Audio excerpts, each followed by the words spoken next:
Olá, meus amigos, minhas amigas, queridos irmãos desse grande ideal espírita que nos une. Nós vamos hoje dar continuidade ao nosso estudo do livro Relatos da Vida.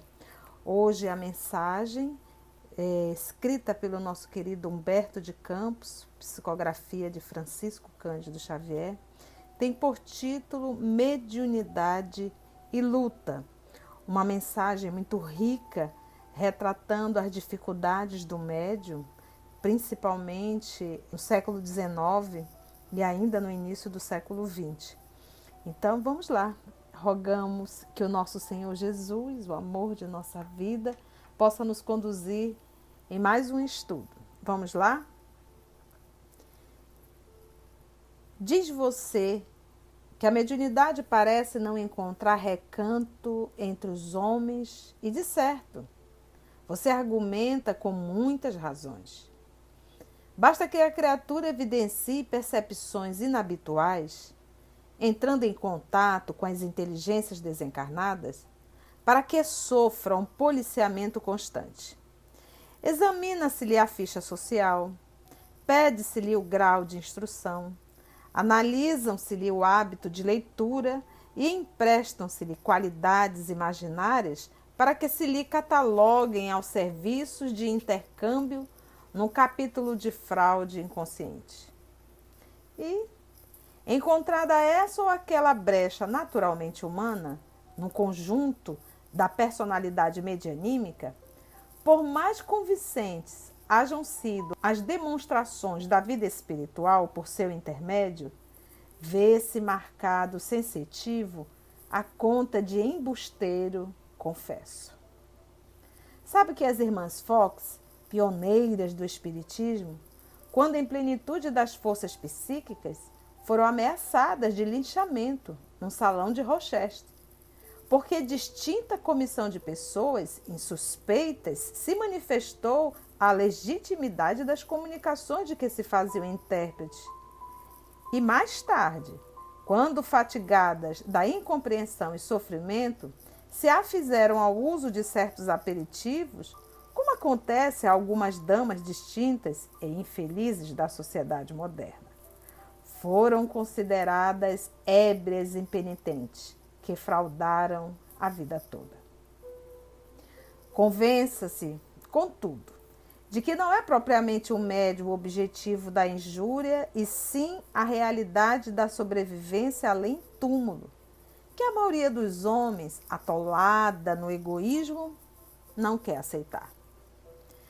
Depois de soberbas e irrecusáveis demonstrações da imortalidade da alma, com a chancela de sábios eminentes nas mais cultas nações do globo, a ciência terrestre, manobrando inconcebíveis sutilezas de raciocínio, procurou isolar a doutrina espírita e suas assembleias e experimentos, fundando a metapsíquica e a parapsicologia, com o intuito evidente de procrastinar a verdade. Há mais de um século, doutos pesquisadores, dignos, aliás, do maior respeito, observam médios e fenômenos mediúnicos quais cobaias e reações do laboratório, mas, com raras exceções, se inquiridos quanto à existência da alma, esboçam clássico sorriso de superioridade e desprezo. O que o homem, por enquanto, não deseja absolutamente admitir é a responsabilidade de viver. Entretanto, isso não é motivo para esmorecimento de nossa parte. A ideia da imortalidade foi apaixonadamente perseguida em nosso divino mestre. A humanidade pressentiu que ele trazia a maior mensagem da vida eterna. Por todos os meios, hortilizou-lhe a presença. Contemplado à distância, Jesus apareceu como alguém injustamente corrido de toda parte. Recusado pelas estalagens de Belém, é constrangido a buscar as sombras da estrebaria para nascer. Mal descerra os olhos, é transportado por Maria e José em demanda do Egito, fugindo à espada de inesperadas humilhações. Detém-se de retorno nas alegrias de Nazaré, fruindo a convivência dos familiares mais íntimos. No entanto, em pleno ministério de amor, é escarnecido pelos seus.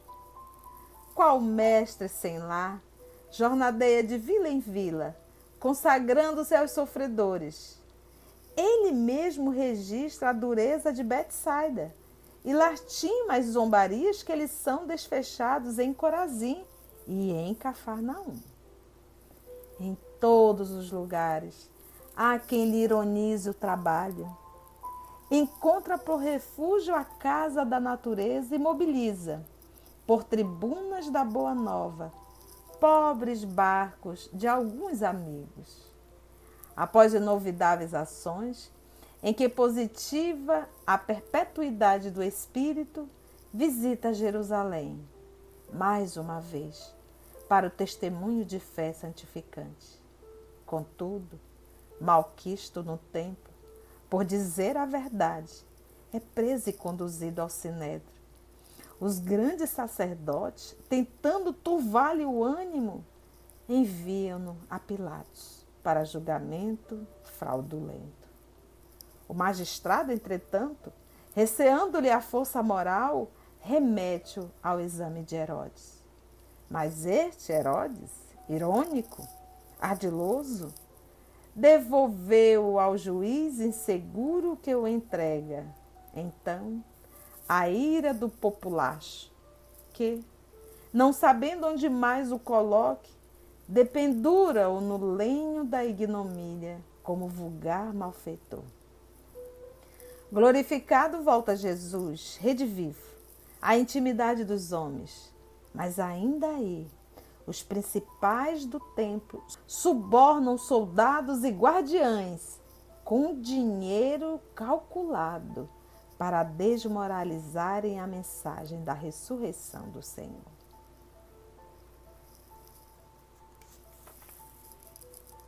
E, no transcurso de quase 3 séculos, todos os seguidores fiéis do Nazareno, por lhe guardarem o ensinamento puro, foram batidos, vilipendiados, expoliados, caluniados, encarcerados ou lançados às feras. Nos espetáculos públicos, até que a política e o profissionalismo religioso escondessem a divina revelação na intricada vestimenta do culto externo. Como vê, meu caro, a perseguição gratuita a que se refere é de todos os tempos. Sirvamos, contudo, a realidade do Espírito com destemor e seriedade, porquanto a morte é o velho funcionário da justiça, da grande renovação, que não poupa a ninguém. Meus amigos, que mensagem! Eu não parei para comentar, mas vou voltar em 2 pontos. Quando o Humberto de Campos nos diz assim, olha, encontra por refúgio a casa da natureza e mobiliza por tribunas da Boa Nova, pobres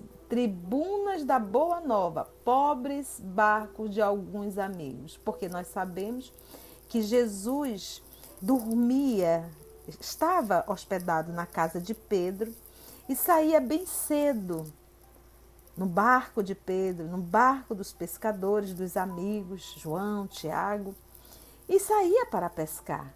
E o nosso Senhor voltava no final da tarde, ao finalzinho da tarde, e diz Emmanuel no livro Há 2000 anos, e o nosso próprio Humberto de Campos em Boa Nova, que uma multidão já aguardava para ouvi-lo falar.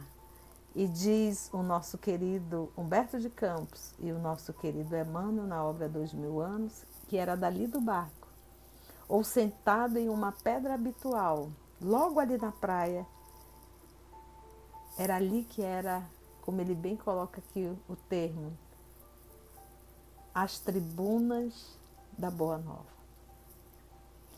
E Ele cita também aqui os soldados que receberam um dinheiro, porque é assim, glorificado volta Jesus, redivivo, à intimidade dos homens, que Jesus retorna, mostra que ele, espírito, não morre, nunca morreremos. Mas ainda aí os principais do templo, os sacerdotes, subornaram soldados e guardiães, porque os soldados chegaram a ver e comentaram com os doutores, mas eles receberam dinheiro para não comentarem absolutamente do que tinham visto, relacionado à ressurreição, ou seja, o retorno do nosso Senhor Jesus.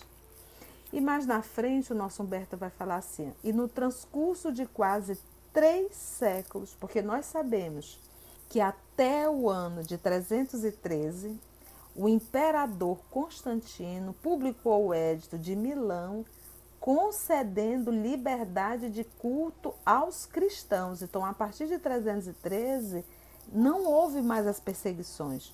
Mas, como bem disse o nosso Humberto de Campos, foram quase 3 séculos. E no transcurso de quase 3 séculos, todos os seguidores fiéis do Nazarenos, por lhe guardar o ensinamento puro, foram batidos, vilipendiados, expoliados. Então, a partir do Edito de Milão de 313, o cristianismo teve liberdade. E aí nós vamos saber que, mais do que isso, à medida que a crise do império estava se agravando, as suas próprias estruturas administrativas se deterioraram, gente. Aí o imperador Teodósio, por meio do Edito de Tessalônica, já em 390, tornou o cristianismo a religião oficial do império. Então, Constantino, em 313, o imperador Constantino, através do Edito de Milão, ele concedeu a liberdade do culto, mas foi o Teodósio, em 390, que tornou o cristianismo a religião oficial do império. Então, meus irmãos, é a fala do nosso Senhor Jesus. Todo aquele que quiser me seguir, negue a si mesmo. Tome sua cruz e siga-me. Negue a si mesmo deixe de atender os seus caprichos pessoais. Negue a si mesmo. Pegue sua cruz e siga-me. Porque o nosso Senhor Jesus, ele não nos diz que segui-lo, ele vai tirar a nossa cruz. Não, em nenhum momento. É com a cruz. Então, eu sempre costumo pensar assim, que sinônimo de cristão é sacrifício. Sacrificar o nosso orgulho, sacrificar a nossa vaidade, sacrificar o nosso egoísmo. Aprendermos a abrir mão dessa nossa personalidade mesquinha e entendermos que é refletindo Cristo que nós estaremos verdadeiramente num bom caminho e num bom combate, na fala do apóstolo Paulo. Um grande abraço e até o nosso próximo encontro, onde iremos dar continuidade à nossa leitura e breve comentário do livro Relatos da Vida. Que Jesus nos abençoe sempre.